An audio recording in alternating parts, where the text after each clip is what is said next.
प्रयागराज के नैनी में स्थित शांति गेस्ट हाउस में साहू कल्याण समिति की बैठक हुई संपन्न। साहू कल्याण समिति की बैठक की अध्यक्षता एडवोकेट राम सागर गुप्ता ने करते हुए कार्यक्रम का किया शुभारंभ। वहीं समिति के पूर्व अध्यक्ष अमृतलाल साहू द्वारा साहू कल्याण समिति के इतिहास, उद्देश्य और आय व्यय समिति के पदाधिकारियों के बीच सारा विवरण प्रस्तुत किया गया। बैठक में समिति के पूर्व संरक्षक ने जानकारी देते हुए कहा कि समिति 1997 से समिति द्वारा समाज के लोगों की किस तरह से मदद कर रही है, इस पर प्रकाश डाला गया। वहीं दूसरी तरफ समिति से समाज के लोगों की किस तरह से मदद पहुंचाई जाए, इस पर भी उपस्थित लोगों ने अपने अपने विचार व्यक्त किए।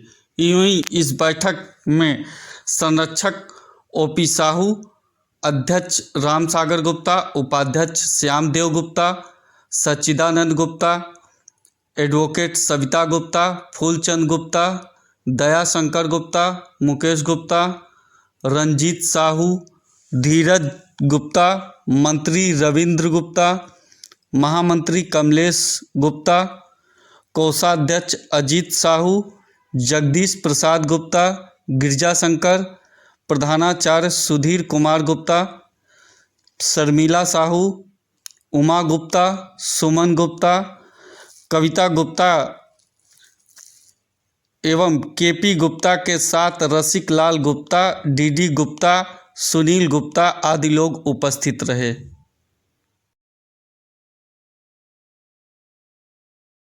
और 75% में अपने कार्यक्रम को लक्ष्य को पूरा करें। तो ये नई पीढ़ी ने उस लक्ष्य को पूरा किया। लगभग 73,000 रुपये से ऊपर संस्था के पास संकलित हुआ धनराशि और उसमें से लगभग 55,000 इन लोगों ने खर्चा किया जो गांधी जयंती का कार्यक्रम हुआ। अभी 18,000 से ऊपर धनराशि इनके पास सहयोग है, इन्हें रखी हुई है। साथ में कुछ पदाधिकारियों के द्वारा भी संचय और कार्यक्रम चोखा का दिवस गणतंत्र दिवस पर मनाते हम लोग आ रहे हैं, लेकिन आज ये पहली बार है कि 30 तारीख को एक कार्यक्रम कुछ कारणों से किया जा रहा है और आप लोगों की उपस्थिति हम लोगों को मनोबल को आगे बढ़ा रहा है। हम आज ये निरीक्षक के पद पर भी हैं, संरक्षक में भी हैं, बीच में हम चोखा टाइम पूरी करते रहते हैं। ये बहुत सौभाग्य की बात है।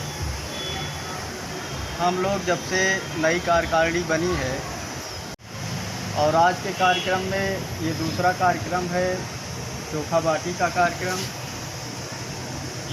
जिसमें सब लोग उपस्थित हुए हैं और इसमें आप लोग जो आए हैं समाज के लोग, ये थोड़ा सा सुझाव देने का काम करें कि हम लोग भी पूर्व संरक्षक रह चुके हैं हम लोग के समय के श्री जगदीश प्रसाद गुप्ता जी।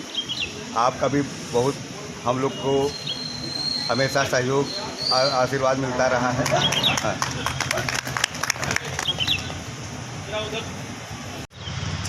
भाई मुलायम सिंह लखनऊ और दिल्ली में बैठते थे, लेकिन पूरे समाज को जगाए थे। समाज के व्यक्ति की जिम्मेदारी थी कि वो भी लोगों के पास जाए।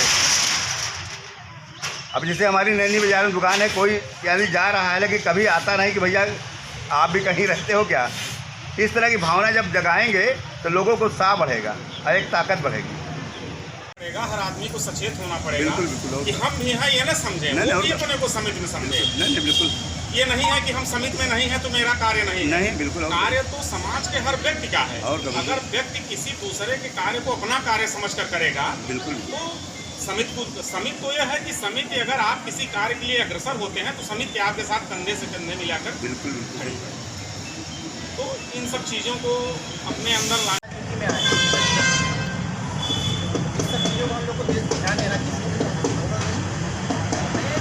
जो भी इस बैठक में सहभागी हुए हैं, आगंतुकों को मेरे तरफ से सादर प्रणाम। मैं दयाशंकर गुप्ता, रिटायर्ड भूमि संरक्षण अधिकारी हूँ।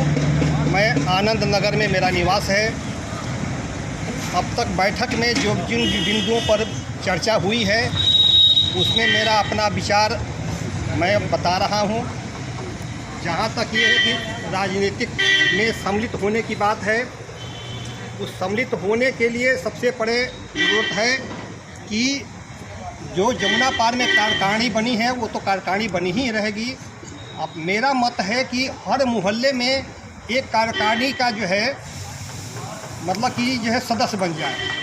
वो सदस्य जो है अपने मोहल्ले में पहले एक लिस्ट तैयार करे कि अपने बिरादरी के कौन कौन से जो है नाम लिस्ट बना ले, उसका मोबाइल नंबर और उसके परिवार में कौन असहाय है, कौन सी बिटिया असहाय है जिसकी शादी होनी है, या कौन से बच्चे पढ़ने में बेतराक हैं, उनका उसके सहयोग में क्या हो सकता है, वो मेंबर उसको तैयार करे।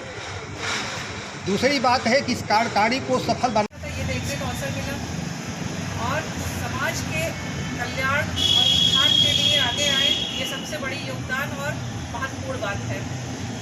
बूंद बूंद से जिस तरीके सागर भरता है उसी तरीके हम लोग थोड़ा थोड़ा कर सुझाव दिया, बहुत अच्छा लगा।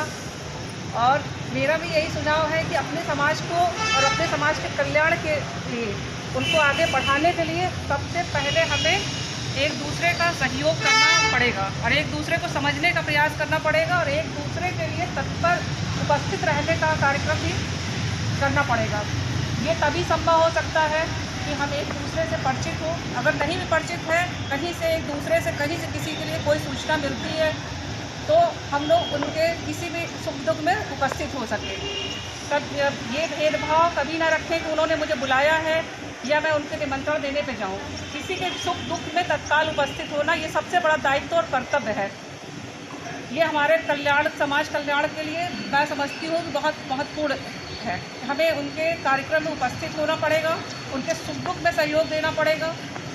रही बात कि उन्होंने किया, थोड़ा बहुत किया, जो हो सका किया हम लोगों ने, लेकिन जो होना चाहिए था उतना नहीं हो पाया। बीच में डेढ़ हो गया एक कल्याण समेत नाम था, परंतु थोड़ा बहुत किया, कोशिश हम लोगों ने किया, परंतु उतना संभव नहीं हो सका क्योंकि सदस्य उस समय कम थे।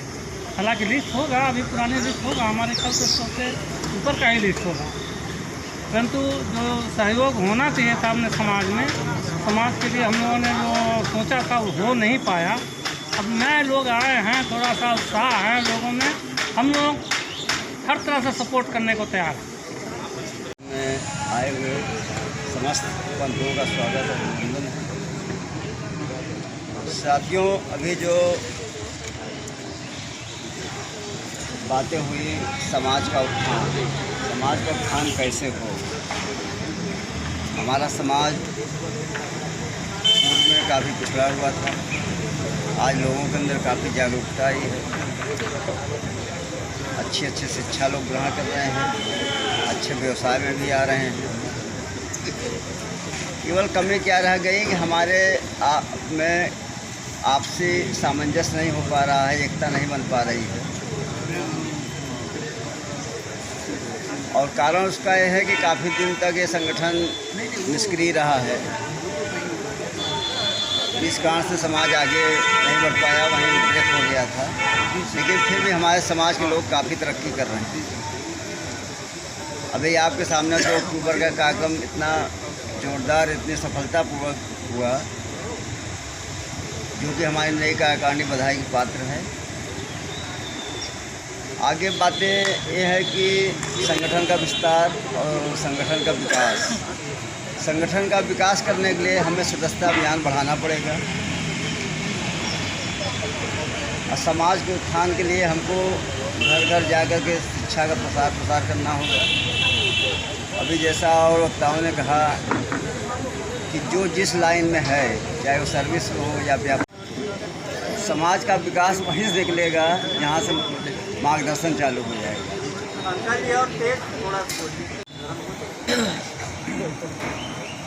मैं फूलचंद गुप्ता, गांव सभा पकड़ी सिवार मेजा का निवासी हूँ और यहाँ नई बाज़ार सरगम के पास भी मेरा आवास है। मेरा कार्य क्षेत्र रेल डाक सेवा इलाहाबाद में मैं स्टार्टिंग असिस्टेंट के पद पर कार्यरत था और विगत मार्च महीने में रिटायरमेंट हुआ हूँ। समाज के विषय में हम लोगों ने पहले से ही साहू कल्याण समिति की स्थापना जब हुई उसके काफ़ी दिनों बाद मैं इससे जुड़ा, और जब से जुड़ा तब से इसमें अक्सर कार्य नौकरी में रहते हुए भी कार्य करता रहा। हमारे पूर्व अध्यक्ष जी ने बहुत अच्छी एक बात बताई कि संगठन में शक्ति, अपने को कैसे हम संगठित करें कि अपने आप को वहाँ पर दिखा सकें। और हमारे मास्टर साहब ने भी एक अच्छी बात बताई कि सोच है कि किस तरह से हम निचले पायदान तक अपनी बात को पहुँचा सकें, उनको कुछ लाभान्वित कर सकें। इसमें मेरा अपना एक व्यक्तिगत सुझाव है कि इस नैनी के सर्किल में कितने लोग हैं, शायद कुछ लोग तो जान सकते हैं, लेकिन सभी के पास वो जानकारी नहीं होगी। तो इसका एक रूप की एक आह्वान दिया जाए, एक दूसरे से परिचित हो जाएं। कभी कभी कैसा होता है कि नाम तो हम जानते हैं कि भी भैया आ गए, परिचित हैं तो, लेकिन आप लगातार इनको देख रहे हैं लेकिन नाम नहीं पता होता है कौन है। तो शायद ऐसा हो, मुझे संज्ञान में नहीं ये चीज़ें, ऐसी कोई डॉक्यूमेंट्री बनाई जाए इस नैनी पूरी सर्किल की, कि उसमें 10,000 हो सकते हैं, 1,000 1,500, मुझे नहीं आइडिया कितने लोग यहाँ पर हैं। गार्जियन में अगर केपी सर हैं तो केपी सर कितने लड़के हैं, और उनका नंबर, केपी सर का नंबर हो गया। साहू कल्याण समिति की जो बैठक हुई है, किन किन मुद्दों को लेकर हुई है और इसका मुख्य उद्देश्य क्या है? आज दिनांक 21 जनवरी को बैठक आहूत की गई। उक्त बैठक का उद्देश्य जो है वो साहू कल्याण समिति जमुना पार नैनी की नई कार्यकारिणी के गठन के 1 वर्ष पूरे होने के उपलक्ष्य में आहूत की गई। और उस बैठक में उपस्थित लोगों ने अपने अपने विचार व्यक्त किए। उक्त बैठक में साहू कल्याण समिति के सभी पदाधिकारीगण एवं संरक्षकगण तथा आम जनमानस के लोग जो साहू समाज से बिलोंग करते हैं, उन्होंने उपस्थित होकर के समाज को आगे बढ़ाने के उद्देश्य से चर्चा परिचर्चा में भाग लिया और अपने अपने विचार व्यक्त किए। तो आगामी एक बात यह उभर कर सामने आई कि समाज में गरीब तबके के लोगों का एवं गरीब लोगों के बच्चे बच्चियों का बेहतर शिक्षा दीक्षा किस प्रकार से किया जाए और उनकी मदद हम लोग किस तरह से करें, तथा जो शादी योग्य लड़के लड़कियां हैं उनकी शादी करवाने में हम लोग किस तरह सहभागिता दें। तथा मुख्य उद्देश्य यह रहा कि समाज में बच्चों को ज़्यादा से ज़्यादा शिक्षा दीक्षा पर जोर दिया जाए, क्योंकि बच्चा समाज में, घर में, परिवार में तभी आगे प्रगति करेगा जब उसकी शिक्षा दीक्षा अच्छे और बेहतर ढंग से होगी। उपस्थित लोगों ने भी यह राय दिया कि समाज को आगे बढ़ाने के लिए जो नैनी क्षेत्र के हैं 10 किलोमीटर 15 किलोमीटर या जमुना पार क्षेत्र के लोग हैं, सबको जोड़ने का कार्य किया जाए और सब का संपर्क सूत्र लिया जाए। तथा उपस्थित लोगों ने यह भी विचार व्यक्त किया कि एक साहू संदेशिका बने, जिसमें जो भी सर्विसमैन हैं, रिटायर हो चुके हैं अथवा व्यवसाय में हैं तथा शिक्षा के क्षेत्र में हैं या डॉक्टरी के क्षेत्र में हैं, इंजीनियरिंग के क्षेत्र में हैं, वो जहाँ भी हैं उनका संपर्क सूत्र जो है एक पुस्तक में उपलब्ध रहे। जिसकी भी व्यक्ति को कभी भी किसी बात की ज़रूरत हो वो उनसे संपर्क कर सकता है। इसलिए समाज के लोग एक दूसरे के प्रति अपने सहयोग को दे सकते हैं। आपका परिचय? मैं राम सागर गुप्ता एडवोकेट, मैं जनपद न्यायालय में विधि व्यवसाय का कार्य करता हूं और वर्तमान में साहू कल्याण समिति जमुना पार नैनी का अध्यक्ष हूं।